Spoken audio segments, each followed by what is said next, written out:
Alors j'ai parlé des différents types de routes. Alors ici je me trouve sur une route semi-goudronnée. Ça a l'air d'être une route de terre, mais en fait elle a été goudronnée. Donc c'est typique du Chili, on en rencontre énormément. Ça permet de conduire assez tranquillement, c'est assez plat, il y a quelques reliefs, mais au fait c'est assez tranquille. Ici sur le côté on a une route de terre.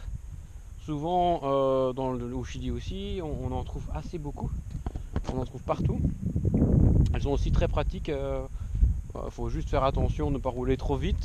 Ce sont souvent de grandes lignes droites, mais de manière régulière sur toutes les routes, il y a des chicanes. Donc il faut vraiment faire très attention. Rester bien attentif. Et des tournants, même en plein désert. Et puis on a les routes goudronnées. On en a des différents types. C'est assez classique, assez plat. Les routes principales sont goudronnées. La panaméricaine, c'est une super autoroute. Une 2x2 bandes qui est à péage. On ne paye pas beaucoup, donc c'est 2 € de temps en temps, mais on paye assez souvent.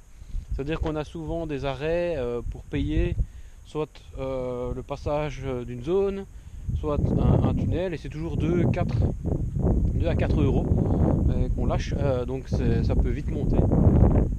Mais sinon, les routes sont assez tranquilles. Bien évidemment, dans le désert ou dans les montagnes, il y a des petits sentiers de terre, de chemins rocailleuses, où là le 4x4 est plus que conseillé. Ici, le Toyota RAV4 est un 2x4 et donc on va l'éviter.